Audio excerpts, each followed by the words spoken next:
Centering pass. Shot missed the goal. And it's clear to center. Bears in a race. Coming up there, Bears. Here comes Thomas. Scores! Thomas scores! And the Leafs win this terrific hockey game. What a finish! The defenseman joining that rush, but it's cleared back down. Thomas gave it to Sundin. They go up the net. Sundin scores! That's Sundin. Bullet shot. And the Toronto Maple Leafs win the first game on the best of 7. 1-0. He's coming up over the Ottawa line. For Antropov, shot blocked. Rebound. Goal. Cross wins the game.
It is Sportsfeld story time. This month, we are going back to the ice. We are looking back 2002 playoffs, Maple Leafs versus Senators. A rich sort of mini history here of the Battle of Ontario, where both teams were sort of competitive. The Maple Leafs had owned the Senators up to this point, but this sort of felt like maybe this was the year the Sens break through. We'll get into this. A secretly pretty good Senators team with a lot of players that would become like important parts of that generation of players, and the Maple Leafs against all odds, some injury bad luck, some bounces, get into this series. It's a good series, and it all swings on a triple overtime game, and that is what we're focusing on this Sportsfeld Storytime. Game 2 of the 2002 NHL Eastern Conference semifinals, the Maple Leafs and Senators. Jake, how were you as a Maple Leafs fan in 2002? I would say this year was probably the peak of my Maple Leafs fandom. I think this was the year that like I when I was very young, like if we're going like 0 to 8 or 9, I obviously liked the Maple Leafs and cheered for them, but hockey was not a sport that I really paid a lot of attention to. I have very vague memories of mid-90s hockey, and the team also wasn't very good, like post-90, whatever year that was, 93. So I think that probably played into it. I guess it was not coincidentally as the team started to become competitive and as I got a little older and started watching more of the games. I think like when I think of like Maple Leaf time and like what made me like I was as passionate a Leafs fan I think this year than I was about any team, Blue Jays included. And I remember, I think it's also because like I was 13 at the time, so it's like the right time for watching sports all the time, and games like this that go to 3 overtimes, like you have the endurance of a 13-year-old that it was to not be completely drained by it. But I remember this, I think this year's playoffs of the pre-lockout playoff runs, I think this is the year that I remember the best, and this is the year that I remember caring the most. This team, a 100-point season, they were 43, 25, and 10. They were second in the division behind Boston, which that's life as a Maple Leafs fan. The more time things change, yeah. Sundin had 41 goals, 80 points. Mogilny had 24. He only played 66 games. Your old reliables, Kaberle and McCabe on defense. some of the veteran guys, that classic of that era. There was Roberts and Corson and Domi and Tucker, who was actually second on the team in points, 24 goals as well. Some funny veteran guys. Jurke Lume played a bunch for this team. Dmitry Yuskevich, Reichel and Renberg, and Travis Green. Renberg was my guy. I love. Yeah, Renberg was your guy. I liked Renberg too. He had that nice chemistry with Reichel. And he wasn't like a brand name guy. Mogilny was my ride or die guy on this team. Like I have had the same Maple Leafs jersey since 9th grade, which is a Alexander Mogilny jersey. So he was my guy on this team. But Renberg was sort of you always have those like the underappreciated quote unquotes that you just like fall in love with. Renberg was my guy on that team for that purpose. That's funny you mentioned that.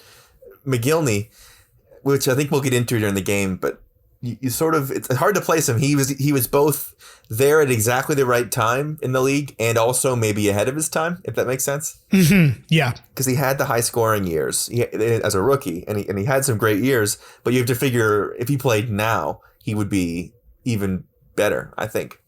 I feel like he's kind of the midpoint between like a Pavel Bure and an Ovechkin, where like he doesn't have the pure scoring ability that Ovechkin does, but he still had that like speed and skill, but he had his like spot on the ice where if like he got the puck there, he was probably going to score, but he also had that offensively. Yeah. That speed and skill thing of Bure. I don't think he was as good as either of those guys, but I do think that he had an interesting mix of their skill sets. And I just remember I think it was the year before this when he was still in New Jersey, he just murdered us in the playoffs. I remember when we got him, I was excited because it meant he couldn't do that again. Totally. The playoffs broke interestingly for the Maple Leafs here. And I remember because I was 16 and I could drive and life was cool and I had a girlfriend and things were good. It was crazy because on the other side of this, like the Maple Leafs played the Islanders in the first round and it was tougher than it needed to be because Sundin got hurt right away in game one. He took a shot to the wrist and fractured his wrist. And he played the next two games. He played game 2 and game 3, but missed the rest of that series and all of the Ottawa series. So the guy that had been driving them all year long is suddenly not there. But on the other side of it, you get the Senators, who Maple Leafs had absolutely owned in the playoffs, as we went over. And the other thing is Montreal beat the Bruins, who was the team ahead of the Maple Leafs, as we said, in the division. So things were looking like there was a chance.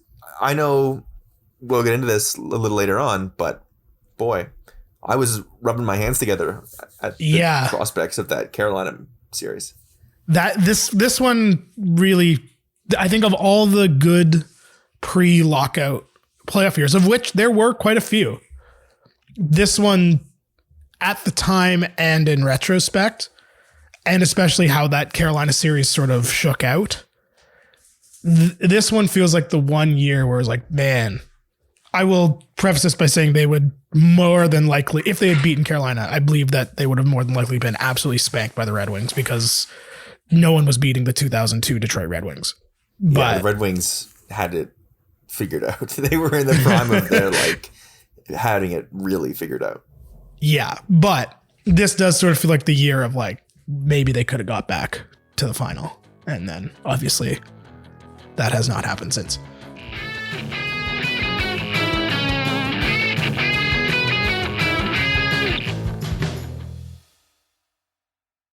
And for Ottawa fans, they were feeling very good, actually, as well. You were right. This is a good Senators team.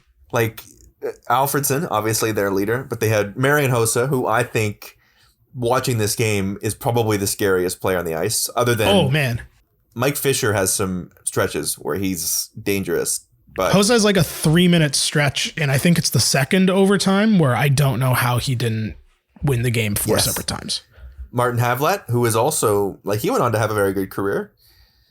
And my favorite thing, the Senators I mean, you can see Chara, like the beginning of him being the dominant defenseman in the game. Yeah. And I feel like from a Senators perspective, as we just laid out this sort of blessed path for the Maple Leafs to make a run in the playoffs with Montreal beating Boston and everything falling the way it did. You're a Senators fan. You look at the Leafs just played a tough 7-game series against the Islanders, and they don't have Sundin, and you just paced them in game 1. Like, if you're a Senators fan, this game has to stick as like a huge what if in just like history for your team. Absolutely. And I mean, they had worked the Flyers ridiculously. And Lalim's numbers, like, we get into it as we come into game 2, but he has a 0.32 goals against and a 988 save percentage. Like, he was letting nothing in. Ridiculous. I feel like Patrick Lalime, because he has sort of at least in retrospect, like when you think of, at least from a Toronto perspective, when you think of Patrick Lalime, you think of him letting in the softies in game 7. Like, that's the sort of the defining image of Lalime. But like, Patrick Lalime had a pretty solid run there for a few years. Oh, absolutely. Absolutely. And then that leads to them thinking they need to change their goaltender, if I'm not mistaken. That's right. But as we were saying, if you're an Ottawa fan, and I knew Ottawa fans at this point in my life, especially after the series starts, they are convinced this is the year that it switches and Ottawa becomes the dominant Ontario team. They win 5-0 in game 1 in Toronto, and just like absolute slap in the face of the Maple Leafs. Hossa, all by himself, comes in, the pass. Centering pass, score! Alfredsson takes the shot, gave it to Bonk. He winds up, and a rip, score! Bonk fires a high shot, and Joseph could not move fast enough. Alfredsson again, fires a shot, and around the goal, and center, score! 4-0. Alfredsson winds up, the shot scores.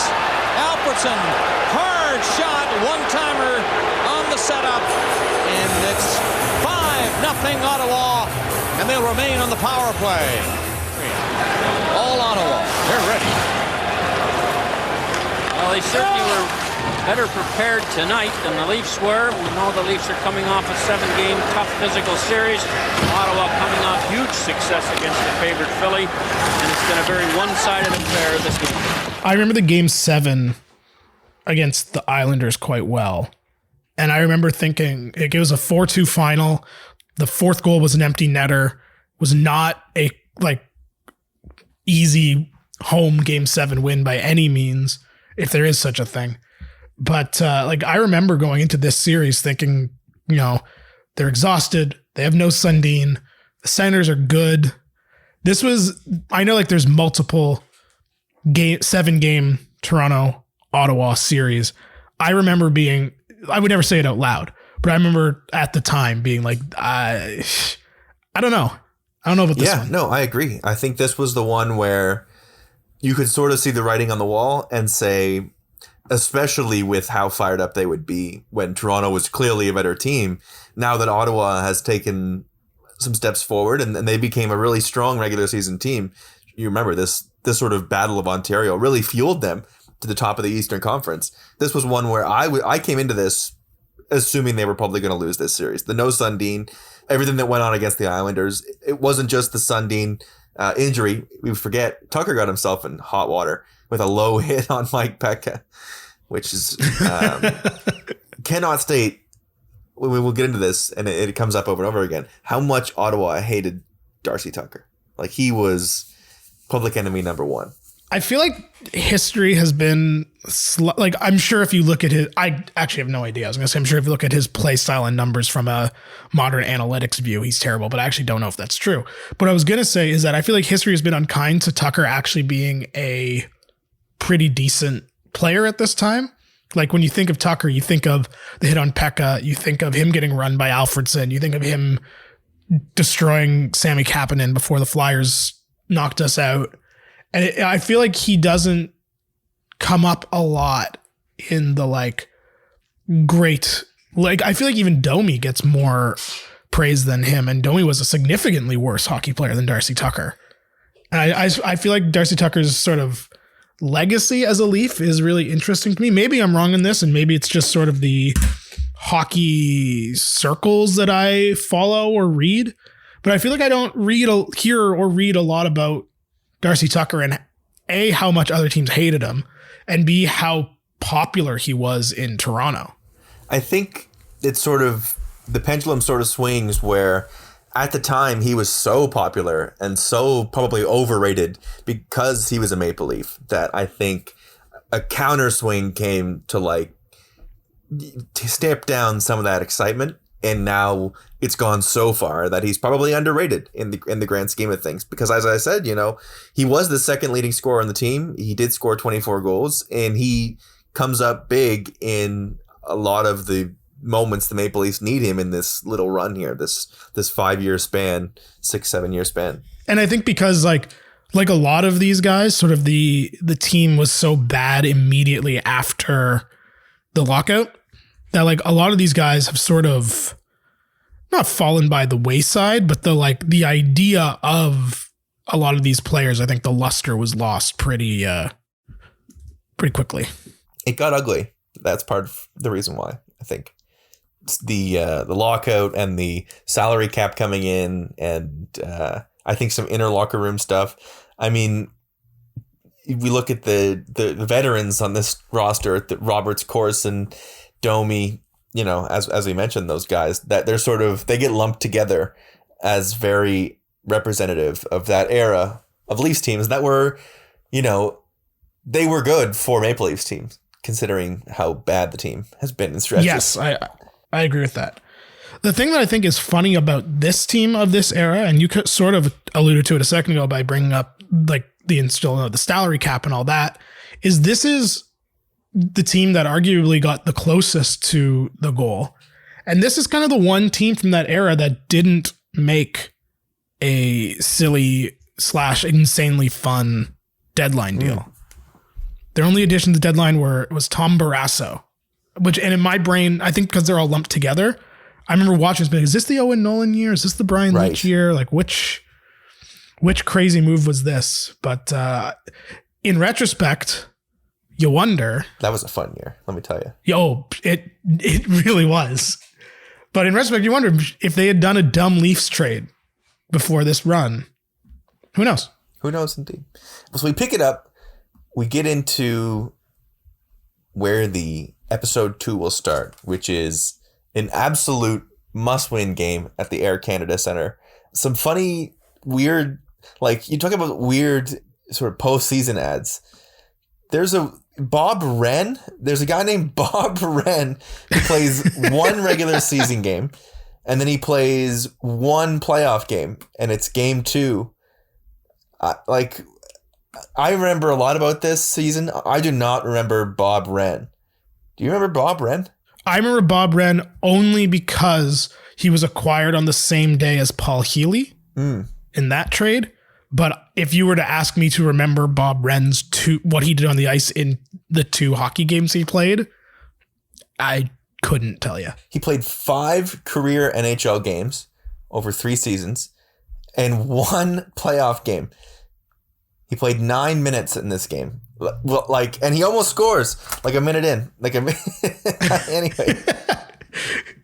Can you imagine if there was a player like that today with like analytics and social media, if there was just like a must-win playoff game and you're dressing Bob Wren and playing him 9 minutes? Ridiculous. Be a nightmare.